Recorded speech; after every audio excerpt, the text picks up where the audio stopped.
സ്വാഗതം. നമ്മുടെ ഡാൻസ് വീഡിയോസിന്റെ ഭാഗമായിട്ട് എനിക്ക് വന്ന ഒരു എൻക്വയറിയാണ് നമ്മുടെ സ്ട്രെച്ചിങ് എക്സസൈസസിന്റെ ഒരു വീഡിയോ ഇടുന്നത്. ശരിക്കും ഞാൻ നേരത്തെ ചെയ്തിട്ടുണ്ട്, പക്ഷെ ഞാൻ ഇന്ന് ഒരു ചെറിയ വീഡിയോ കൂടെ അതിൽ ചെയ്യാണ്. നമുക്ക് ചെയ്യാൻ പറ്റുന്ന ആ കാര്യങ്ങൾ മാത്രം. അപ്പോൾ അത് വീഡിയോയിലേക്ക് കടക്കുന്നതിന് മുൻപ് ചാനൽ സബ്സ്ക്രൈബ് ചെയ്യുക, ലൈക്ക് ചെയ്യുക. എനിക്കറിയാം കുറേ പേര് വീഡിയോ കാണും പക്ഷെ സബ്സ്ക്രൈബ് ചെയ്യൂല. അപ്പോൾ പക്ഷെ സബ്സ്ക്രൈബ് ചെയ്യൂ. ഞാൻ കുറച്ച് പണം ഉണ്ടാക്കട്ടെ, ഞാൻ ധനികനായിട്ട് മാറട്ടെ പ്ലീസ്. അതുകൊണ്ട് ഒന്ന് സബ്സ്ക്രൈബ് ചെയ്യൂ. അതുപോലെ ഷെയർ ചെയ്യും. ഈ നമ്മൾ പഠിക്കാൻ താല്പര്യമുള്ളവർക്ക് വേണ്ടി ഒന്ന് ഷെയർ ചെയ്ത് കൊടുക്കുക, വീഡിയോസ് ലൈക്ക് ചെയ്യുക, കമന്റ് ചെയ്യുക. നല്ല നല്ല കമന്റ്സ് എപ്പോഴും ഞാൻ അത് ശ്രദ്ധിക്കുന്നുണ്ട്. അതിനനുസരിച്ച് ചെയ്യാൻ പറ്റുന്നത് നോക്കാം. അപ്പൊ നമ്മൾ സ്ട്രെച്ചിങ് എക്സസൈസ് ഒക്കെ പറയുമ്പോൾ എപ്പോഴും ഓർക്കണം, നമ്മുടെ ശരീരം അനുസരിച്ചിട്ടേ ചെയ്യാവൂ, നമ്മുടെ ആരോഗ്യം അനുസരിച്ച് ചെയ്യാം. കണ്ടതൊക്കെ ചെയ്ത അവസാനം ആശുപത്രിയിൽ പോയി കിടക്കേണ്ട അവസ്ഥയിലേക്ക് എത്താൻ പാടില്ല. So you should be very very careful when you do that. പിന്നെ ഡെയിലി പ്രാക്ടീസ് ആണ് ഏറ്റവും നല്ല സാധനം. അല്ലാണ്ട് നമ്മൾ കുറേ എക്സസൈസ് ചെയ്തുകൊണ്ട് പെട്ടെന്നാണ് നമ്മൾ ശരിയാവില്ല. പക്ഷേ എക്സസൈസ് എപ്പോഴും ഫ്ലെക്സിബിലിറ്റിക്ക് നല്ലതാണ്. എക്സസൈസ് എപ്പോഴും നമ്മുടെ മസിൽസിനെ ഒന്ന് ലൂസ് ആയിട്ട് നിർത്തും. ഈ പെട്ടെന്ന് ഒരു ഫാറ്റിക്കിലേക്ക് പോകാത്ത രീതിയിൽ കൊണ്ടുവരും. നിങ്ങളുടെ ജിമ്മിലൊക്കെ പോവുകയാണെങ്കിൽ ദാറ്റ് വിൽ ബി നൈസ്. അതാണ്. പക്ഷെ വീട്ടിലിരിക്കുന്നവർക്ക് അത് പറ്റിയെന്ന് വരില്ല. നിങ്ങളുടെ നടു എങ്ങനെയാണെന്ന് നോക്കണം, നിങ്ങളുടെ ആരോഗ്യം നോക്കണം, നിങ്ങളുടെ പ്രായം ഇതൊക്കെ നോക്കണം. ഓക്കെ, അപ്പൊ സിമ്പിൾ ആയിട്ടുള്ള കുറച്ച് കാര്യങ്ങളാണ് ഇതിലൊന്ന്. നിങ്ങൾ ഞാൻ പറയുന്നത് ചെയ്താൽ നിങ്ങൾ ഇതിലൊന്നും നമുക്ക് എപ്പോഴും മുദ്രകൾ ക്ലിയർ ആവാൻ, കൈകൾക്ക് ബലം കിട്ടാൻ നമ്മൾ എപ്പോഴും പറയാറുണ്ട് നാട്യാരംഭം. നാട്യാരംഭം എന്ന് പറഞ്ഞാൽ കൈ ഇങ്ങനെയാണ്.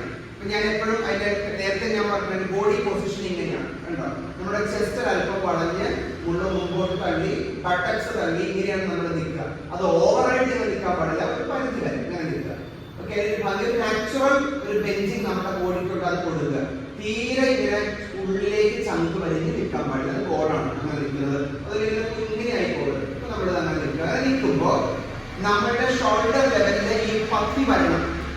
ഓക്കെ, പക്ഷെ മുട്ട അല്പം ബാക്കിലേക്ക് പോകും. അതാണ് നാട്യാരംഭത്തിന്റെ പ്രത്യേകത. കേട്ടോ, അപ്പൊ നമ്മൾ ഇതിങ്ങനെ കണ്ടമാനം പൊക്കി വെക്കരുത്. അപ്പൊ ഇങ്ങനെ പൊക്കുമ്പം നമ്മൾ എവിടെയാണ് ബലം കൊടുക്കേണ്ടത്? ഇവിടെ ബലം കൊടുക്കണം, ഇവിടെ ബലം കൊടുക്കണം, ഇവിടെ കൊടുക്കരുത്. അപ്പൊ നമ്മൾ വല്ലാതെ ഷോൾഡറിനകത്ത് ഒരു ഇത് കൊടുക്കും. അപ്പൊ നമ്മുടെ മുട്ടും ഈ ഭാഗത്തും ബലം കൊടുത്ത് നമ്മൾ ഇങ്ങനെ പിടിക്കുക. അതാണ് നാട്യാരംഭം. നിങ്ങളൊന്ന് ഇതേ വളരെ വൃത്തിയായിട്ടുണ്ട് നോക്കട്ടെ. നാട്യാരംഭം, നിങ്ങളുടെ നാട്യാരംഭം എങ്ങനെയുണ്ട് നോക്കട്ടെ. കൈ ഇവിടെ പൊങ്ങി.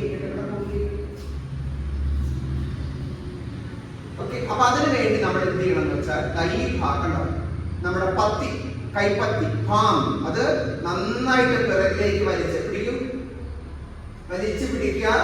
അതുപോലെ താഴേക്ക്, അതുപോലെ മുകളിലേക്ക്. ഈ ഭാഗം നന്നായിട്ട് വൃത്തിയായിട്ട് വരണം.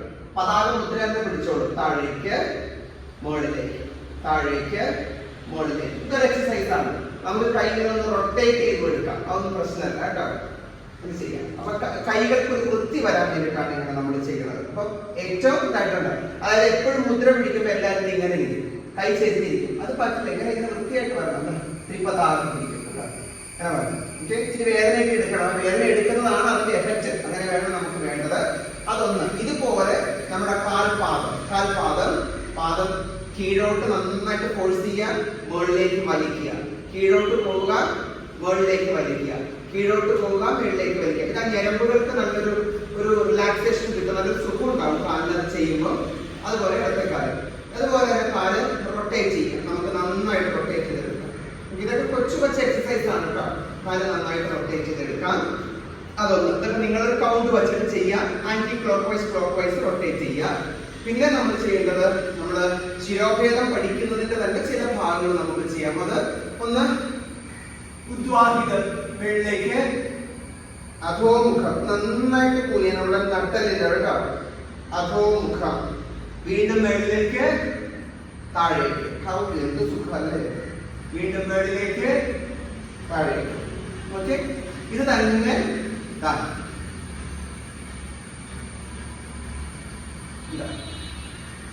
ലെഫ്റ്റ് റൈറ്റ് ഇത് ചെയ്യാം. ആലോലിതം ചെയ്യാം.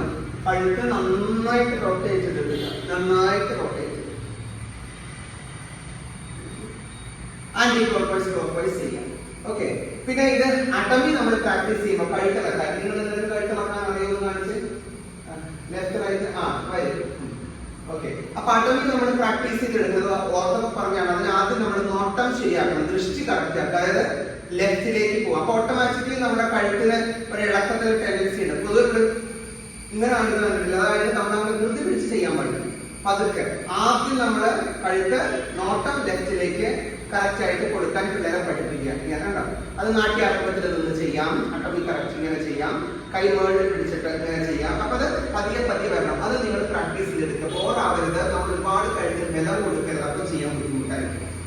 ഇത്രയാണ് ചെറിയ ചെറിയത്. ഞാൻ എപ്പോഴും ഈ ഒരുപാട് ദിവസങ്ങളിൽ ഡാൻസ് കളിക്കാതിരുന്ന ഞാൻ പ്രാക്ടീസ് ചെയ്യാൻ എപ്പോഴും ഇങ്ങനെ എടുക്കുക. അതായത് അരപറ്റണം. അപ്പൊ നിങ്ങൾക്ക് ചെയ്ത് 1 2 3 4 1 2 3 4 1 2 3 4 തിരിച്ച് 1 2 3 4 ഇത് ചെയ്യും. നല്ല ബലം കൊടുക്കണം, നല്ല ബലം കൊടുക്കുക.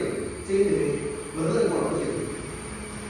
ബലം കൊടുക്കുക, കണ്ടാ ബലം കൊടുക്കുക, വേറെ എടുക്കട്ടെ. ആ മുദ്ര ക്ലിയർ ആയിട്ട് ക്ലിയർ ആയിട്ട്. ഓക്കെ, അത് വേണം. അപ്പോ അതൊന്ന് ഇത് ഞാൻ ചെയ്യുന്നതാണ്. അങ്ങനെ നമുക്ക് ചെയ്യാം. പിന്നെ ചെയ്യുന്നത് സ്ട്രെച്ചിങ് എക്സസൈസ് നമ്മൾ പറഞ്ഞാൽ ഇപ്പൊ ഏറ്റവും കൂടുതൽ നമ്മൾ ചെയ്യുന്നത് ലെഫ്റ്റ് റൈറ്റ് സ്ട്രെച്ചിങ് ആണ്. കാല് ഇങ്ങടേക്ക് വെച്ച് ഇതാണ് ഒരു സ്ട്രെച്ചിങ്. അപ്പൊ ഒന്നിങ്ങനെ ചെയ്യാം, ലെഫ്റ്റിലേക്ക് വരാം. അതൊക്കെ നിങ്ങളുടെ കണ്ടീഷൻ അനുസരിച്ച് ചെയ്യാൻ പാടുള്ളൂ കേട്ടോ. ലെഫ്റ്റിലേക്ക് റൈറ്റിലേക്ക്. ഇത് പതുക്കെ ചെയ്താൽ മതി, നിർബന്ധമില്ല. ഇരിക്കണ്ട, അതിലേക്ക് വന്ന് ഇരിക്കണം എന്നൊന്നുമില്ല. നമ്മുടെ ബോഡി നേരെ നിൽക്കാനായിട്ട് ശ്രമിക്കുക. കാലുകൾ ഇതൊരു സ്ട്രെച്ചിങ് ആണ്. ഓക്കെ, ഇത് നമ്മളിങ്ങനെ ചെയ്തിട്ട് ഇപ്പുറത്തേക്ക് ബോഡി ബെൻഡ് ചെയ്യാം. അതൊരെണ്ണം ചെയ്യാം. ഇത് കൈ നേരെ വരാം, ഇവിടെ വയ്ക്കാം, ഇങ്ങോട്ട് കൊണ്ടുവരാം, ഓപ്പോസിറ്റ് ബെൻഡ് ചെയ്യാം. Okay, clear? ഇത് പ്രാക്ടീസ് ചെയ്യാം. നിങ്ങൾക്ക് അങ്ങോട്ടും കൂടെ പ്രാക്ടീസ് ചെയ്യാം.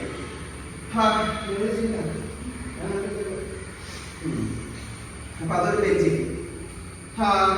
പിന്നെ നേരെ ബോഡി നേരെ വയ്ക്കുക, കൈ മേളിൽ കൊണ്ടുപോവുക, ഓരോ സൈഡിലേക്ക് മാക്സിമം ബോഡി നന്നായിട്ട് ബെൻഡ് ചെയ്യുക. നമ്മുടെ ഹിപ്പിന്റെ അവിടെ നല്ലൊരു പിടുത്തമായിരിക്കും കേട്ടോ.